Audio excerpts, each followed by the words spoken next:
तो चलिए स्टूडेंट, लेकर आए हूँ एक और नई क्लास, एक और नए टॉपिक के साथ में।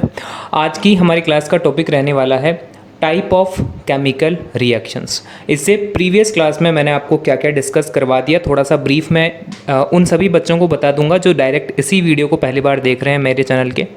बेटा, इसमें इससे पहले 2-3 क्लासें आपकी कर चुके हैं हम, जिसके अंदर हमने ये देखा था कि केमिकल रिएक्शंस क्या होती हैं, केमिकल इक्वेशन क्या होती है। उसके बाद में हमने बैलेंसिंग से रिलेटेड 2 वीडियोस बनाई, जिसमें हमने हिट एंड ट्रायल मेथड से किसी भी रिएक्शन को बैलेंस करना सीखा। फिर हमने कोफिशिएंट मेथड से किसी भी रिएक्शन को बैलेंस करना सीखा, और ये भी सीखा कि बैलेंस क्यों किया जाता है किसी रिएक्शन को।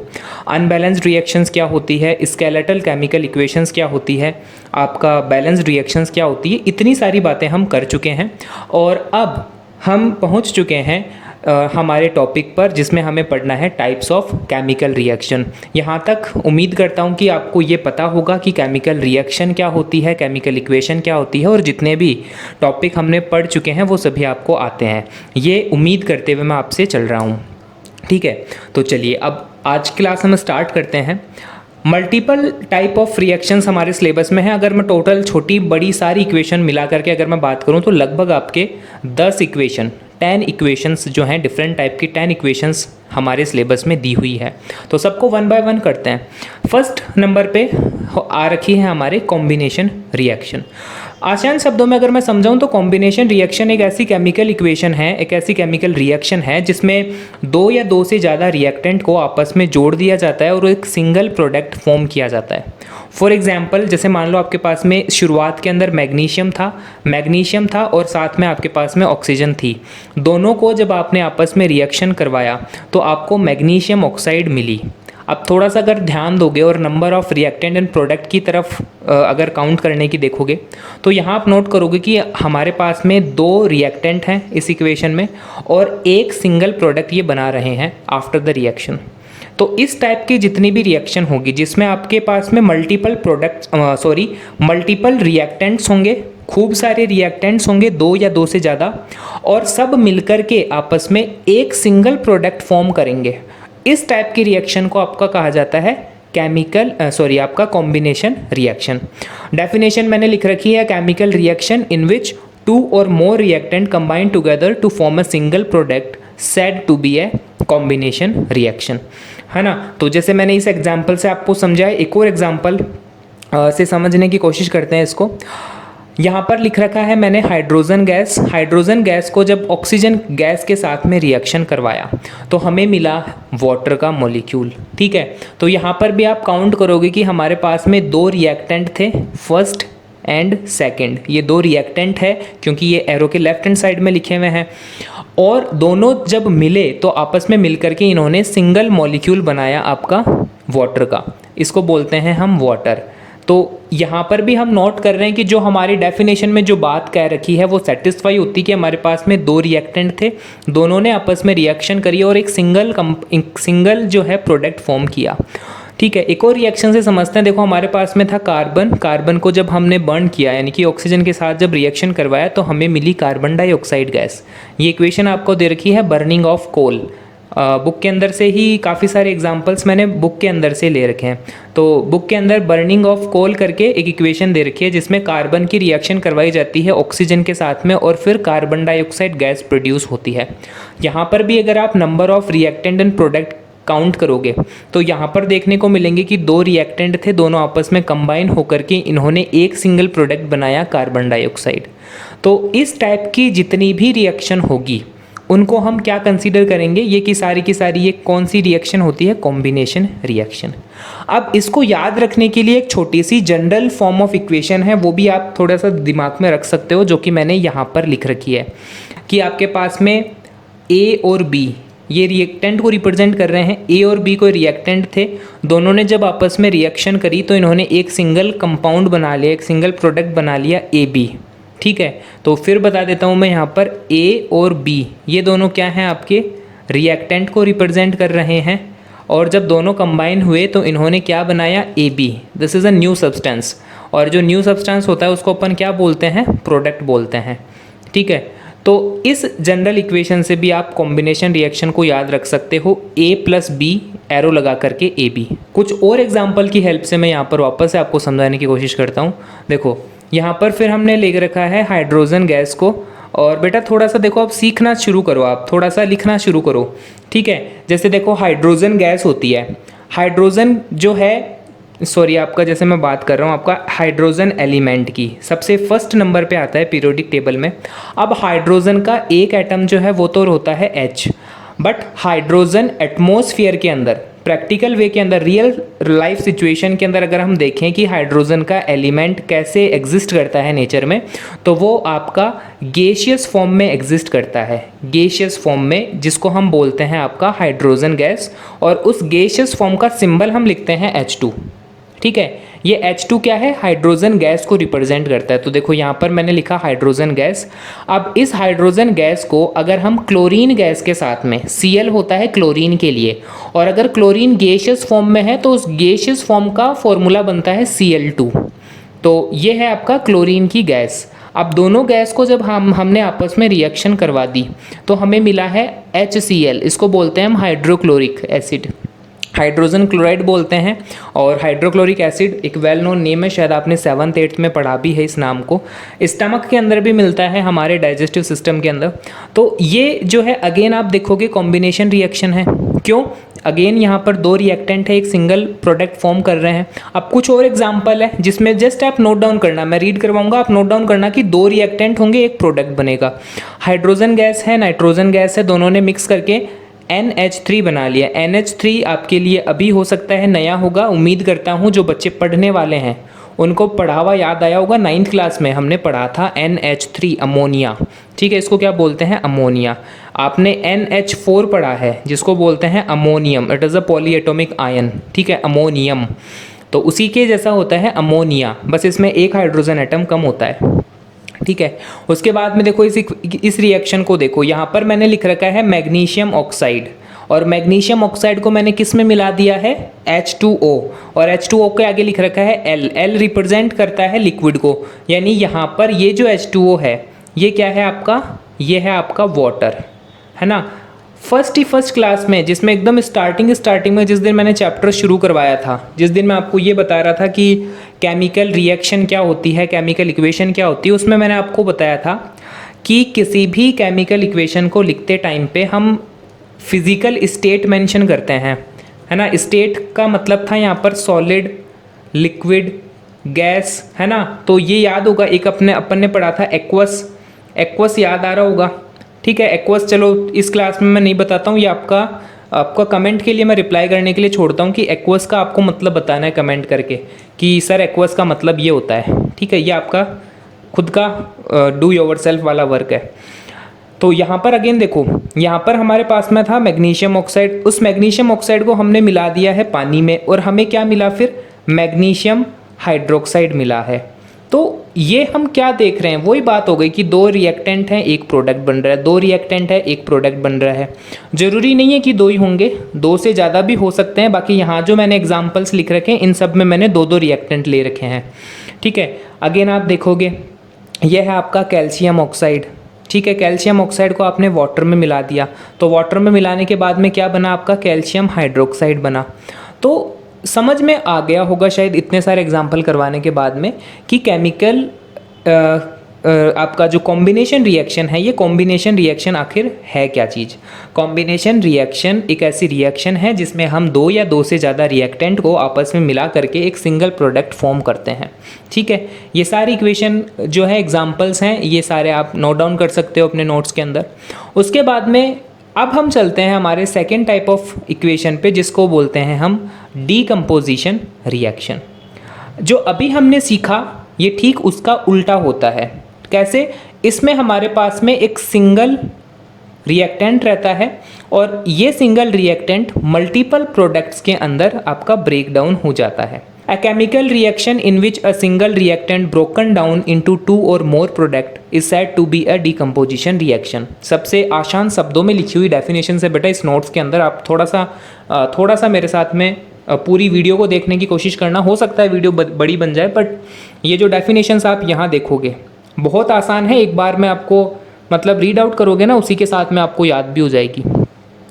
डिकम्पोजिशन रिएक्शन में हमने क्या पढ़ा कि एक ऐसी केमिकल रिएक्शन जिसमें एक सिंगल रिएक्टेंट ब्रेक डाउन होता है 2 और मोर प्रोडक्ट्स के अंदर, उस टाइप की रिएक्शन को हम क्या बोलते हैं, डिकम्पोजिशन रिएक्शन। अब इसकी जनरल इक्वेशन की अगर हम बात करें तो ये ए बी जो है, ये ए बी आपका रिप्रेजेंट कर रहा है यहाँ पर रिएक्टेंट को, कि एक रिएक्टेंट था ए बी करके। अब इसको जब हमने ब्रेक किया तो ये ए और बी दो अलग अलग प्रोडक्ट में टूट गया, दो सेपरेट सब्सटेंस में टूट गया। तो एक सब्सटेंस था उसने दो सब्सटेंस बना दिए आगे चल करके, मतलब दो प्रोडक्ट बना दिए एक रिएक्टेंट से। तो इस टाइप की जो रिएक्शन होती है उसको हम बोलते हैं डिकम्पोजिशन रिएक्शन। ठीक है। अब थोड़ा सा ध्यान देने की बात यह है कि जब हम इस रिएक्टेंट को तोड़ेंगे, जब हम इसको ब्रेक डाउन करेंगे, तो ब्रेक डाउन करने के लिए हमें किसकी ज़रूरत पड़ेगी, हमें एनर्जी की ज़रूरत पड़ेगी। क्योंकि किसी भी चीज़ को अगर आप तोड़ रहे हो तो एनर्जी तो लगानी पड़ेगी ना।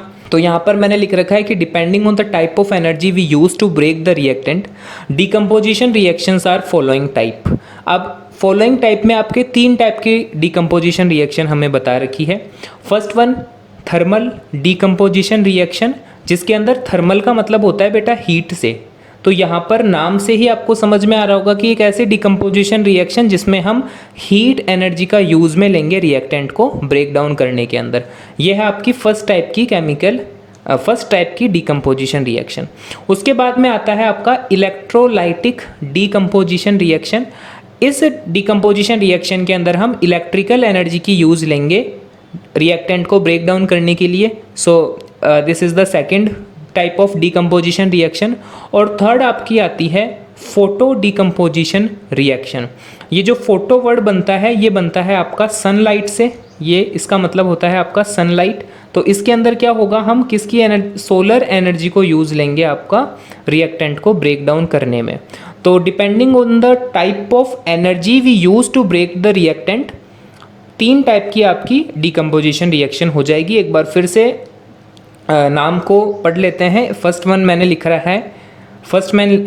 वाला मैंने लिखा है thermal decomposition reaction, second electrolytic decomposition reaction, और थर्ड है आपका फोटो डिकम्पोजिशन रिएक्शन। ये 3 टाइप की डिकम्पोजिशन रिएक्शन है। अब इनके एग्जांपल्स की बात करें अगर हम, तो यहाँ पर आप देखो, यहाँ पर हमारे पास में सबसे पहले है CaCO3, जिसको हम बोलते हैं कैल्शियम कार्बोनेट, और इसका कॉमन नेम जो है इसको हम बोलते हैं लाइमस्टोन। जब हम कैल्शियम कार्बोनेट के मॉलिक्यूल को, कंपाउंड को हीट एनर्जी देंगे, यानी कि सिंपली हम जब इसको हीट अप करेंगे, गर्म करेंगे, तो ये जो कंपाउंड है ये ब्रेक हो जाएगा आपका कैल्शियम ऑक्साइड में और कार्बन डाइऑक्साइड में। दो प्रोडक्ट आपके बन गए। जब आपका कैल्शियम कार्बोनेट का कंपाउंड ब्रेक हुआ तो उसके कारण हमारे 2 प्रोडक्ट बने, एक को हमने बोला कैल्शियम ऑक्साइड और दूसरे को हमने बोला कार्बन डाइऑक्साइड। यहाँ पर हमारे पास में है लीड नाइट्रेट। बेटा ये फॉर्मूला होता है आपका लेड नाइट्रेट का। लेड नाइट्रेट को जब आप हीट अप करोगे तो ये ब्रेक होगा लेड ऑक्साइड में, नाइट्रोजन डाइऑक्साइड में और ऑक्सीजन गैस में। अब यहाँ आप थोड़ा सा दिमाग लगा करके देखोगे कि यहाँ पर हमारे पास में 3 डिफरेंट प्रोडक्ट्स बन रहे हैं। फर्स्ट है आपका लेड ऑक्साइड, सेकंड है आपका नाइट्रोजन डाइऑक्साइड और थर्ड है आपका ऑक्सीजन गैस। और जबकि रिएक्टेंट कितने थे, रिएक्टेंट सिर्फ हमारे पास में एक ही था, लेड नाइट्रेट करके।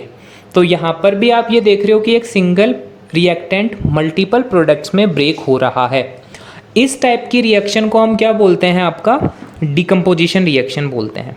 थोड़ा सा एक और चीज़ मैं यहाँ बताते हुए चल रहा हूँ बीच में कि रिएक्शंस को देख करके डर मत जाना कि सर क्या इतनी सारी रिएक्शंस हमें याद करनी पड़ेगी और ये इतने इतने कंपाउंड्स के नाम आप क्या ही बता रहे हो, सारे ऊपर से जा रहे हैं सिर के, है ना। बेटा अभी मैं आपको याद करने के लिए नहीं बोल रहा हूँ, जस्ट समझने के लिए बोल रहा हूँ कि किसी भी रिएक्शन को देख करके आप इतना आइडेंटिफाई कर पाओ कि वो कौन से टाइप की रिएक्शन है। अभी हमें सिर्फ ये काम करना है।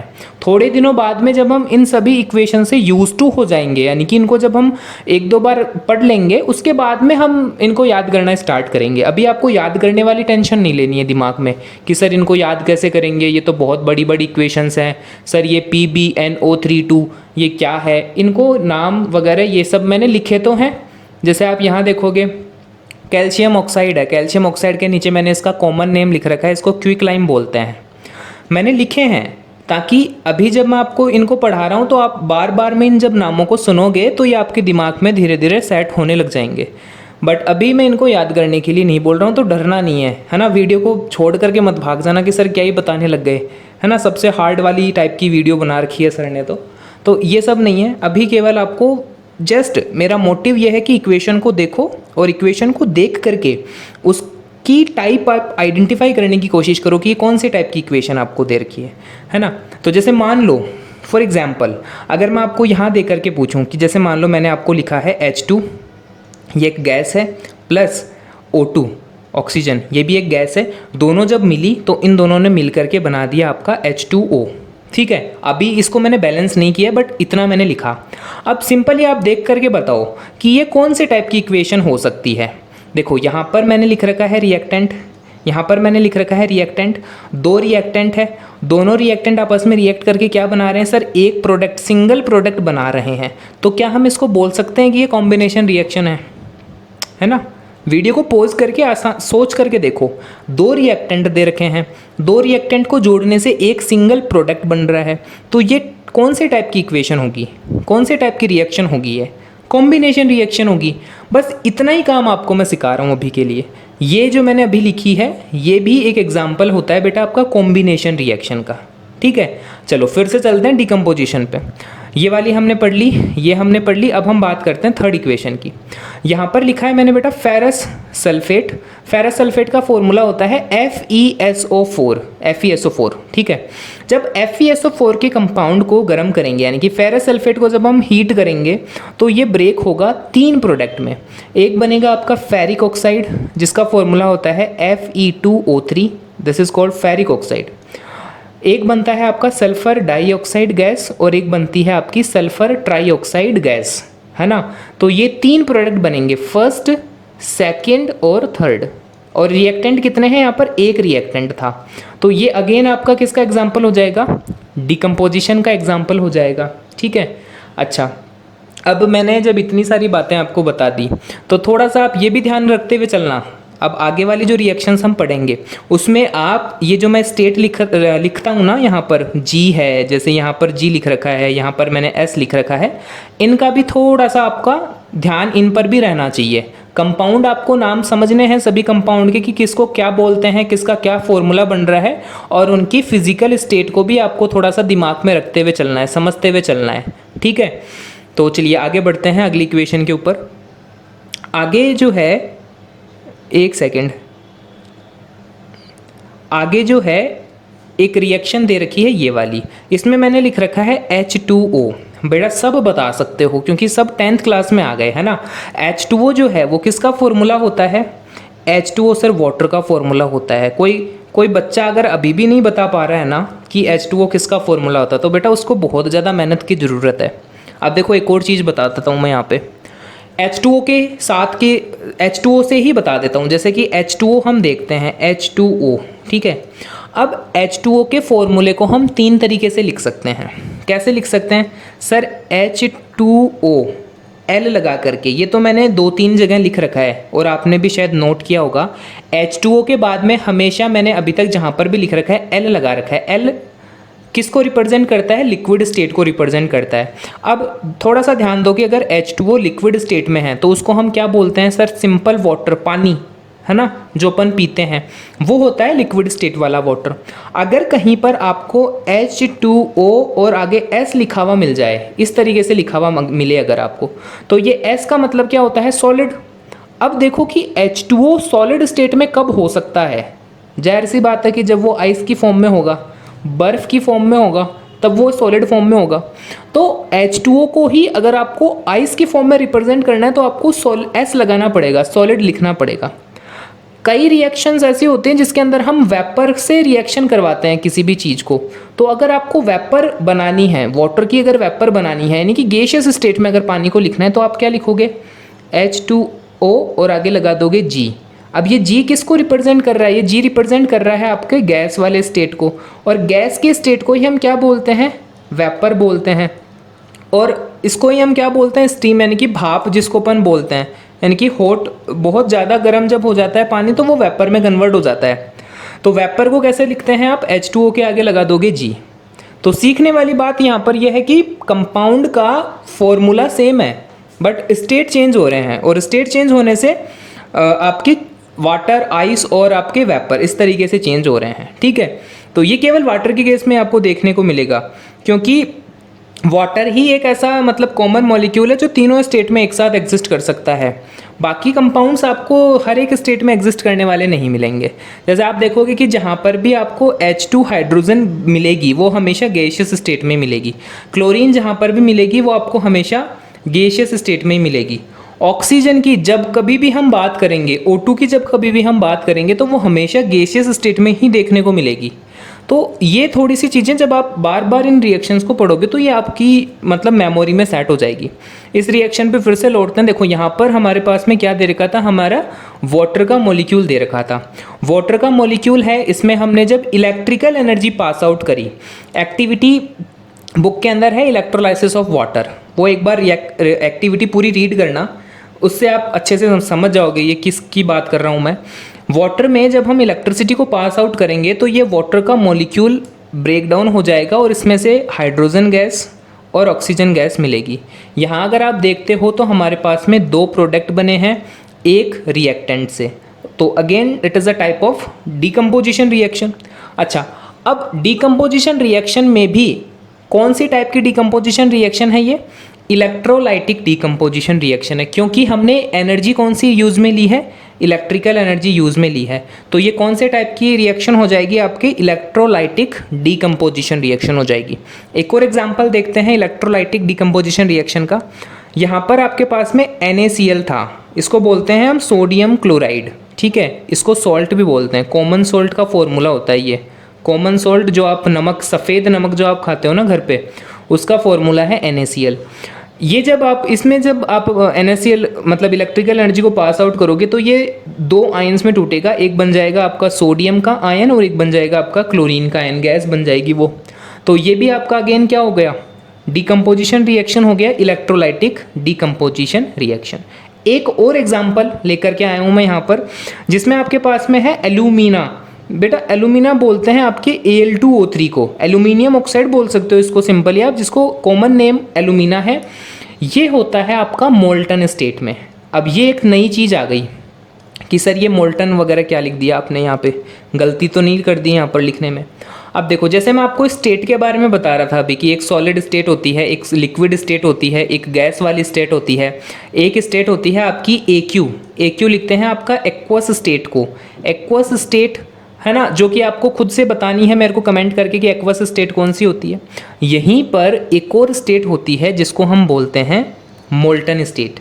अब मोल्टन स्टेट का मतलब बेसिकली लिक्विड से ही है, लिक्विड जो होती है ये लिक्विड स्टेट ही होती है, बट थोड़ा सा अंतर ये होता है कि मोल्टन स्टेट हम किसी भी सॉलिड को जब हम इतना गर्म कर दें कि वो मेल्ट हो जाए, और मेल्ट होने के बाद में उसका जब लिक्विड बन जाए तो उस बिल्कुल गर्म लिक्विड को, जो कि सॉलिड के मेल्ट होने से बना है, उस लिक्विड को हम बोलते हैं आपका मोल्टन स्टेट।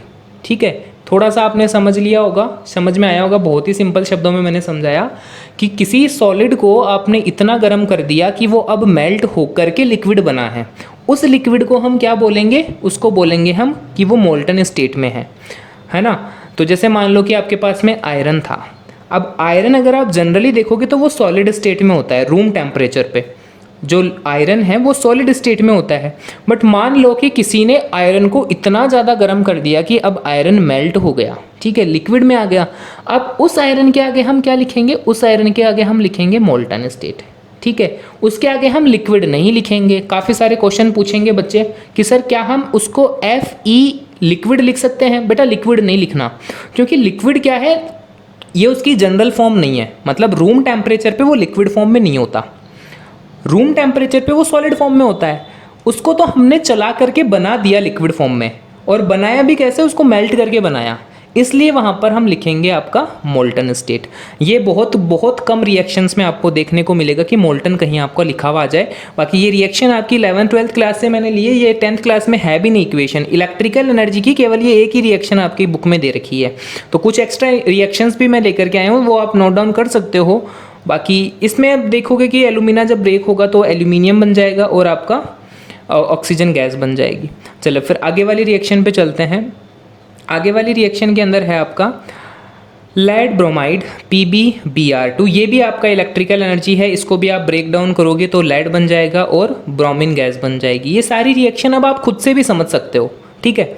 चलो अब 2 रिएक्शन और बच रही है इसी टॉपिक के अंदर, डिकम्पोजिशन के अंदर। वो मेरी है आपका जो थर्ड वन इक्वेशन थी ना, सनलाइट, जिसके अंदर हम यूज़ करते हैं। तो सनलाइट को यूज़ करके भी हम रिएक्टेंट को ब्रेक कर सकते हैं। तो इसमें फर्स्ट रिएक्शन है हमारी AgBr। AgBr को बोला जाता है बेटा आपका सिल्वर ब्रोमाइड।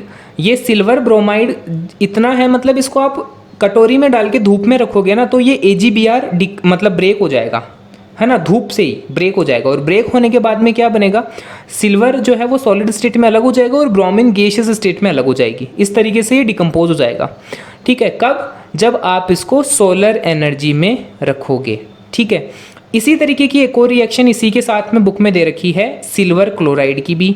सिल्वर क्लोराइड की भी प्रॉपर्टी बिल्कुल सिल्वर ब्रोमाइड के जैसी ही है।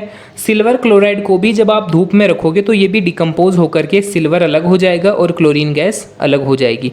अब देखना, आप सोलर एनर्जी भी लिख सकते हो, आप सनलाइट भी लिख सकते हो। मैंने दोनों मेंशन करी है क्योंकि दोनों ठीक होती है और दोनों का ही मतलब होता है कि आप यहाँ पर इन दोनों रिएक्शन में कौन से टाइप की डिकम्पोजिशन रिएक्शन की बात कर रहे हो, फोटो डिकम्पोजिशन रिएक्शन की। इसको मत भूल जाना कि जो हमारा मेन नाम है ना वो है आपका फोटो डिकम्पोजिशन रिएक्शन।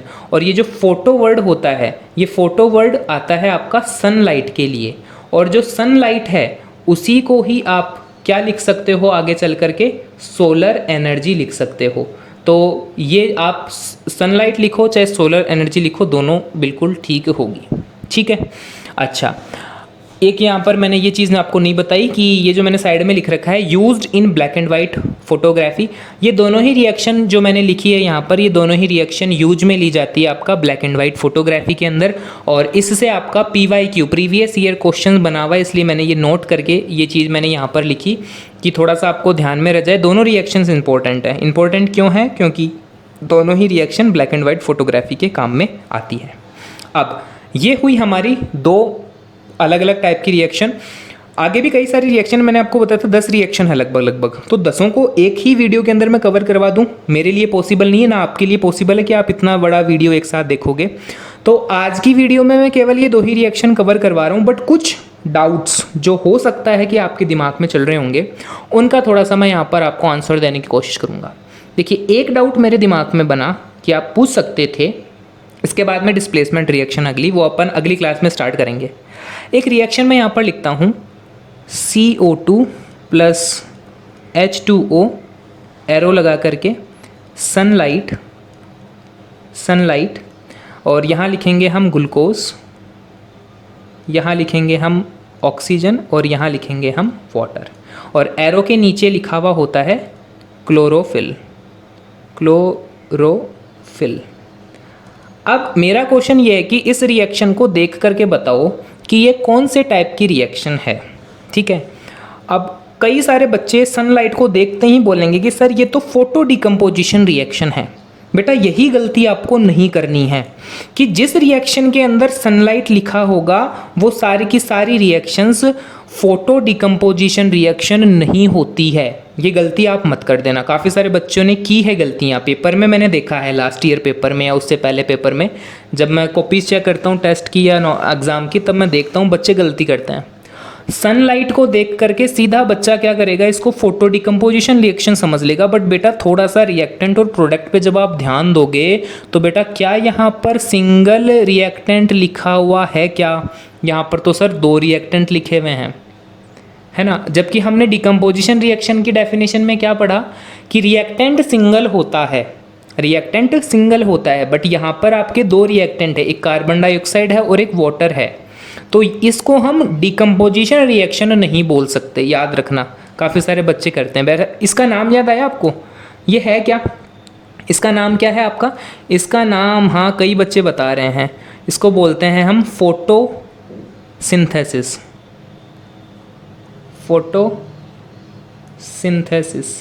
फोटोसिंथेसिस जो कि प्लांट्स में होती है, खाना बनाते हैं प्लांट इस प्रोसेस से। अब एक चीज़ नोट करो कि यहाँ पर सनलाइट लिखी हुई थी ना, ये सनलाइट लिखी हुई थी इसीलिए इस सिंथेसिस के आगे फोटो वर्ड लगा, और फोटो का मतलब मैंने अभी क्या बताया था, सनलाइट। तो ये आपका फोटो से रिलेटेड तो है, मतलब सनलाइट से रिलेटेड तो है, बट ये आपका डीकम्पोजिशन रिएक्शन नहीं है। ये थोड़ा सा डाउट रहता है बच्चों के, तो ये मैंने आपको बताया।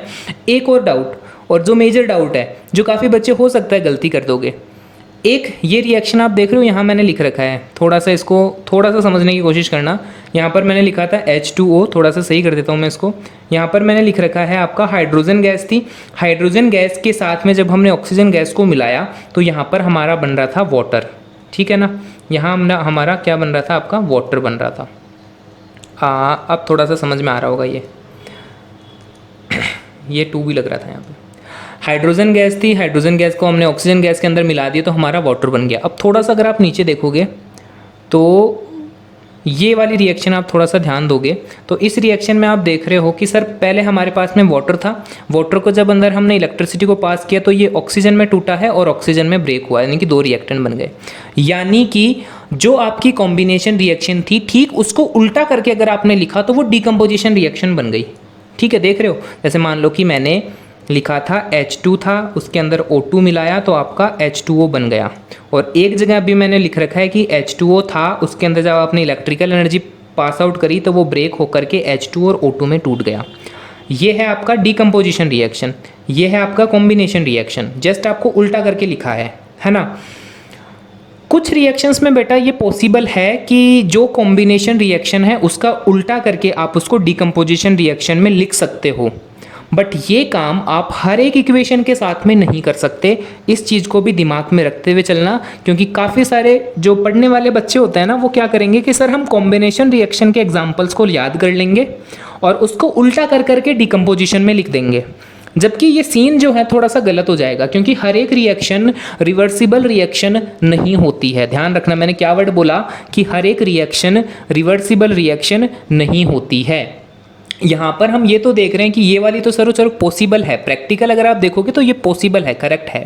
बट एक और एग्जांपल से मैं पूछना चाहूँगा कि क्या मैं ये जो हमारी फर्स्ट इक्वेशन थी इसको क्या मैं उल्टा करके डिकम्पोजिशन रिएक्शन बना दूँ क्या? इसमें हमने क्या पढ़ा था, इसमें हमने ये पढ़ा था, देखो थोड़ा सा ऊपर लिख लेते हैं।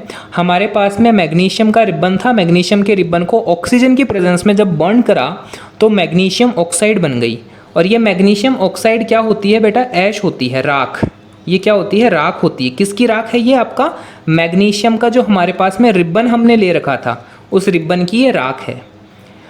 यहाँ तक तो इतना अगर आप लिख करके आओगे तो ये सही है, क्योंकि ये एग्जाम्पल है कॉम्बिनेशन रिएक्शन का। अब कुछ बच्चे देखेंगे और बोलेंगे कि सर नहीं हम तो इसको उल्टा करके लिखेंगे। कैसे लिखेंगे सर, हम MgO लिख देंगे, फिर यहाँ पर हम लिख देंगे हीट एनर्जी, और आगे हम लिख देंगे Mg, और आगे लिख देंगे हम O2। इस तरीके से लिख करके आ जाएंगे। बेटा ये पूरा की पूरा आपका गलत हो जाएगा, क्योंकि यहाँ अगर आप लिख रहे हो तो इसका मतलब हो गया कि आप एक तरीके से मैग्नीशियम ऑक्साइड को हीट कर रहे हो, मैग्नीशियम ऑक्साइड को हीट कर रहे हो और उम्मीद कर रहे हो कि उससे आपको मैग्नीशियम का रिबन मिल जाएगा और ऑक्सीजन गैस मिल जाएगी। समझने की कोशिश करना, आपने राख को ले रखा है, आपके पास में ऐश है, मैग्नीशियम ऑक्साइड की राख है, राख को आप गर्म कर रहे हो और गर्म करने के बाद में ये उम्मीद कर रहे हो कि उससे आपको मैग्नीशियम मिलेगा और ऑक्सीजन मिलेगा। क्या ये प्रैक्टिकली पॉसिबल है? बिल्कुल भी नहीं है। तो कहने का मतलब मेरा इतना सा है कि हर एक कॉम्बिनेशन रिएक्शन का उल्टा डिकम्पोजिशन रिएक्शन नहीं होता है। कुछ एग्जांपल्स में आप कर सकते हो, जैसे मैंने आपको वाटर का केस बताया कि वाटर वाली रिएक्शन को आप उल्टा करके लिख सकते हो, वो वेल एंड गुड है, सही है, साइंटिफिकली सही है, प्रैक्टिकली वो पॉसिबल है। बट जो रिएक्शन पॉसिबल ही नहीं है उसको आप लिखोगे तो उसको एग्जामिनर ऐसे करके गलत मार्क्स कर देगा और आपको 0 में से 0 नंबर देगा, और हो सकता है कि गुस्सा आकर के कहीं दूसरे क्वेश्चन में भी आपके नंबर काट ले। तो ये गलती मत करना, कि आप सोचने लग जाओ कि सर हम कॉम्बिनेशन के सारे एग्जांपल्स याद कर लेंगे और उनको उल्टा कर करके डिकम्पोजिशन में लिख करके आ जाएंगे। ये गलती आपको नहीं करनी है। फिर मैं बोलता हूँ कि अभी आप जस्ट आपको इनको नोट डाउन कर लो, नोट्स बना लो इस पूरे का, और फिर धीरे धीरे करके हम इनको याद करना स्टार्ट करेंगे। ठीक है, अभी याद नहीं करना, अभी केवल समझना है। उम्मीद करता हूँ पूरी क्लास आपको इंटरेस्टिंग लगी होगी, समझ में आई होगी। मिलता हूँ आपसे अगली क्लास के अंदर with new type of reaction, that is displacement reaction. Thank you. Have a nice day.